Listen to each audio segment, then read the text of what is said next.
Thank you, We Need Books, for having me here. And I don't know where to start, but actually I have done lots of talks and panel discussion. This is the first one that I'm speaking last, because normally I speak first, then so I don't have to worry about competing with others. So now it's an interesting subject. It's very informative, and I have learned a lot in the last half an hour or so.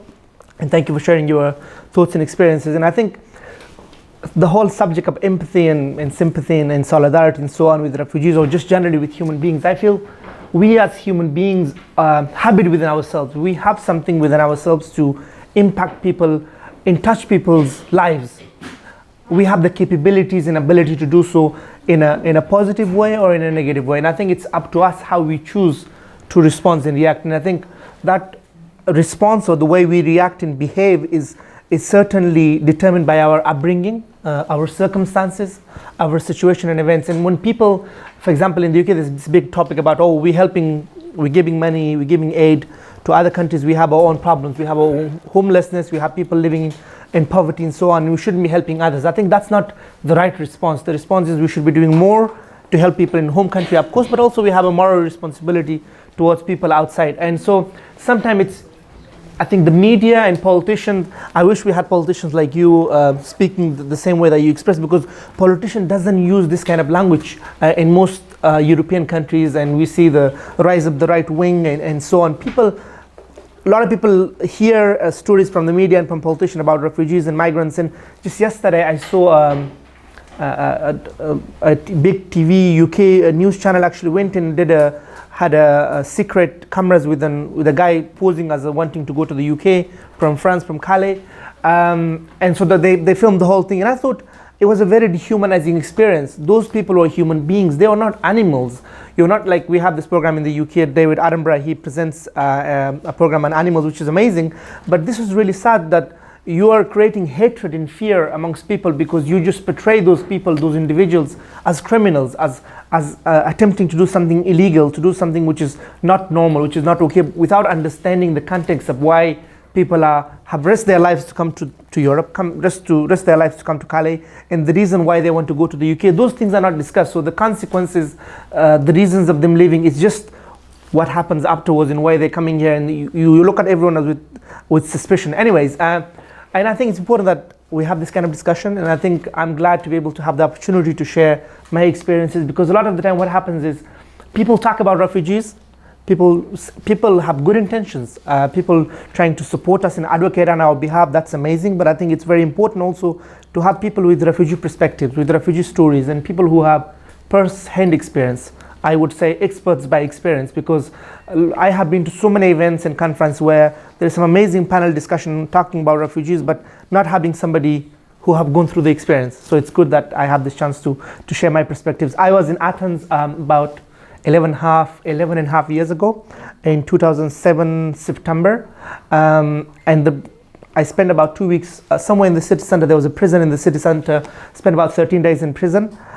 To be honest, it was not a nice experience, but better than what it was being in prison in Turkey, as well as in Iran and Bulgaria. So by then I was already been in prison in 3 different countries, and this was at the age of 12, so I was a child. But actually in Athens, this was the only place I was put into a children's prison at least, and we were fed well, we were given good food, and I remember it was during Ramadan, so we fasted in prison, and then we were taken out because our health was deteriorating and everyone was getting sick because of the traumas that we went through getting here. So the doctors and nurses helped us to get out of the prison. We went to a refugee camp. The next day we kind of ran away from there, because when we arrived in Athens, we were given a piece of paper which said we had to leave the country within a month. I don't know, they actually asked us whether they actually didn't ask us whether we wanted to claim asylum. They asked us, we will either be deported or we had to decide and leave on our own terms. We say, fine, we will leave on our own terms. And then we ended up in prison, which was really irrational and illogical. But anyhow, I spent about 3 or 4 days in Athens, and then I made my way to Patra. And then I was lucky the next day I managed to get to Italy. So it's a long and complicated story. The book is 110,000 words and in a year-long journey, but I want to summarize and keep it short. literature plays a big part in empathy and getting people to show solidarity, because reading, not everyone will get the chance to meet a refugee, to meet a migrants, or to talk to them, but they may get across reading a book or reading a blog or an article. And I think it's a good way of opening their minds. And sometimes some people are sadly very anti-refugee and anti-migrants, and they have right-wing and really scary views, but nevertheless there are people who are on the borderline, who are on the fence, and they just need to be persuaded, or the best way to change their attitudes is through getting them to read books and encouraging them to read books. I remember I did a talk at a school in a place called in Somerset in England, and a boy came up to me at the end. He said, "Look, I'm ashamed of telling you how I felt about you before I met you, but please don't judge me, because it's what I hear in the media and what my parents tells me." So there are kids, I travel to like very white areas, very non-diverse areas in the UK, and speak to kids about my experiences of why I left Afghanistan, why Afghans are leaving Afghanistan, and why we came here, and how difficult the journey has been, in what we expect or what we need help and support with. And they find it very strange. I mean, in the UK, people have this strange views that everyone is coming to the UK. We are a small island. We are full of it. In fact, we are like 23rd in the world for taking in refugees. We don't do enough compared to other European partners, for example, Germany, Sweden, anyone, for example, Greece. And so we wash our hand of responsibility towards people in need. Not only do we have a moral duty, but we have a legal obligation to help those people. So I think this idea of, borderless world, I think literature does that. And I never thought or imagined that one day I will publish a book, especially when I was in Greece. And I've been talking about Greece for the last 3-4 years, advocating and campaigning for refugees' rights, talking against the European Union and Turkey deal, because sending people to Turkey is really wrong, because I have spent time in prison in Turkey. I was deported to Iran, and I was treated terribly, especially if you're an Afghan in Turkey, and as well as people being sent back to Libya. And we've seen videos of people being enslaved in 21st century. It's heartbreaking. It really is. And so it's amazing to have the chance to actually come back. And so I think, so the book is like published in 76 countries. And the whole story is about, you don't become a refugee you don't just one day wake up, you want to be a refugee. You become a refugee because of circumstances, events that are out of your control. This is the last thing people do to leave their home, their family, and their loved ones, because of war, because of conflict, because of oppression, injustice, and so on. And so that's what I've been trying to explain. I was born in Afghanistan into a family where my father was a doctor. We had a comfortable life, and then the war break out. If the war did not happen, perhaps I would still be with my loved ones. I would still be back home. I'm not happy being away from him, no matter how successful I become. I'd rather be with my family. I'd rather be with my loved ones. And sometimes people doesn't get this. People think, oh, you're coming here, you're taking their jobs and so on. So I left Afghanistan at the age of 12 in 2006 with my brother, who was a year or two older than me. We continued the journey. We were supposed to be together, but we were separated by the smugglers.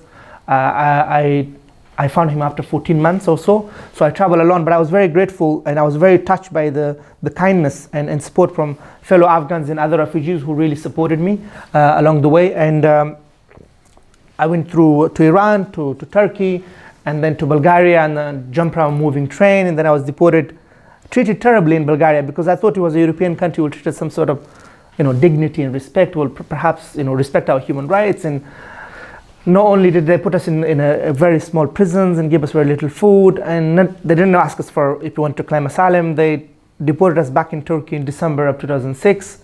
We literally had to walk back in snow. So there was nothing European about Bulgaria. And then I was arrested in Turkey for 2 weeks. I spent time in prison with real criminals, people who are drug dealers, people who perhaps were murderers, who knows. And I was just confused and really astonished by the fact that I was taken to prison as a child. And what was my crime? My crime was seeking protection, seeking safety. And so then I was deported all the way back to Iran, and then I had to kind of start all over again, and then third time, like I made it to Greece on the back of on a top of not in the back, not on top, in a small boat, which was designed for about 20 to 30 people, and the smugglers and traffickers put 120 of us in there. We were supposed to be in Greece in the next 4 hours. It took us 48 to almost 50 hours we were in the sea. We stayed in a jungle in a forest near in Izmir in Turkey, because the boat did not arrive on time. And so our water, food, everything ran out on the second day. So we were without food and water for almost 2 days and 2 nights, 3 nights almost. And then the smugglers returned, brought us like a box of tomato and some food, some bread and some water. We actually drank water from the sea because we didn't know the seawater was salty. And to put things into perspective, we wanted to give ourselves back to the police, but we knew how brutal the Turkish authorities were, and perhaps they may imprison us and deport us back to Afghanistan or Iran. So we persevered, we stayed there.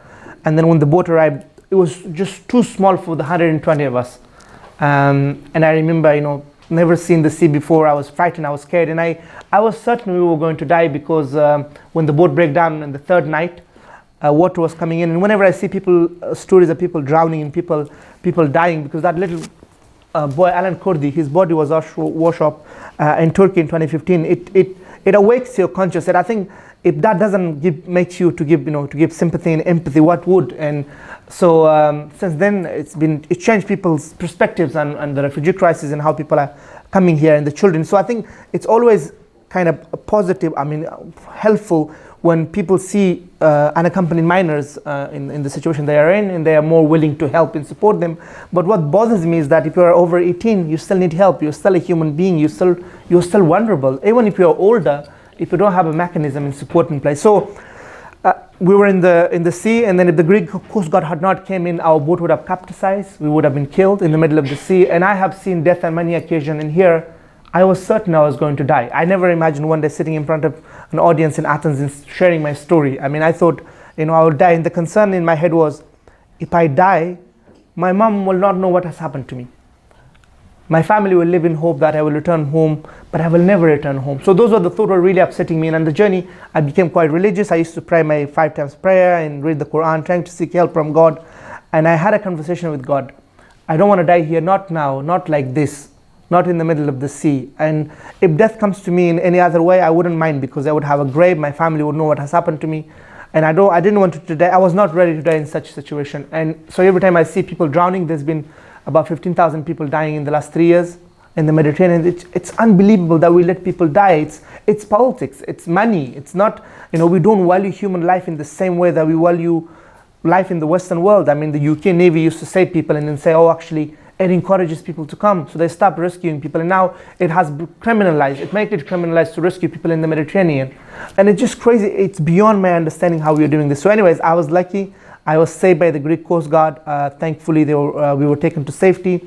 And the local people brought us food and water. They heard a refugee boat was rescued. That was one of my best experiences of kindness and empathy from people. Those were strangers to us, but they brought us water and food, which we were very grateful for. And then we came to Athens, where the legal limbo thing began. And so it was not a positive experience, but it's amazing how I was able to come back after 11 years. And just thinking yesterday how we judge people based on their passports, based on their nationality, rather than treating them as a human beings, because I wasn't born in Europe. That wasn't my fault. And refugees, unaccompanied minors, and other migrants, and people who comes to Europe with a hope, and we basically shatter their hopes. When I say we, I mean the government, the establishment, the states, the EU, the global governing system has failed those human beings. There are the 22 million people you mentioned, the refugees, half of them are children. And it's, they're the future of this world, and they're the future, and we are denying them that future. And so it really upsets me and makes me angry. So I hope I have been able to, by writing this book and by sharing my story, it hasn't been easy. It has not been easy to talk about things that I wanted to forget, to move on. It's been 3 years since it's been published, and I have actually done about 300 or so talks across the UK, in Europe, in the States, trying to convince people to change their attitude. It's difficult because a lot of people who come to my talk are already who respects human rights and are kind of supportive of refugees. It's very hard to get into people who are anti-refugees. And every time I go to an event and somebody asks a difficult question, I really like that, because it's not often I get those questions of like, we don't want you here, or you should have stayed in another country, and so on. I'm like, this is great, because we want to convince those kind of people to change their mind and their attitudes. And I think we all have it within ourselves to show kindness and empathy, but it's just the media and the politician doesn't help when we look at people as a bunch of migrants or terrorist sympathizer, or people who the Muslims are coming and so on. There's issues in Slovenia and in Hungary. They're like, oh, we want to keep Europe Christian, we want to keep Europe white. It's crazy. Like Hungarian used to be refugees in Austria, and now they're the one building fences and walls, and same in Calais in the UK, and what's happening with the whole Brexit debate. I don't want to get into it, but I think yes, educating people, raising awareness, advocating in campaigns, and it's great there are people who are from Greeks and French and others, Europeans, citizens campaigning for refugees' rights. It's always necessary to make an effective change happen, to involve and get the refugee people engage. I really like the idea of having refugees, kids and young people meet with Greek and other young people to integrate into, I don't really like the word integrate, I think inclusion is a better word. And I think one of the reasons I've been able to do so well is because I was given the chance and opportunities after a long battle and struggle in getting my refugee status. Took me 5 years, and then I was able to go to school to learn English, and then to go to college and to do my university degree. So I've done all sorts of things, but I was given the chance and opportunity, and people believed in me, and people supported me mentored me and befriended me. So all those small things we do, we shouldn't underestimate the impact it makes. So I thank you for the opportunity for having us here, and it's an important discussion that we're having here. But I just urge you to see, I'm sure you already do, to see refugees as people. I think those labels of refugees and asylum seekers and all those different labels doesn't help, even though that may be their legal status and legal situation.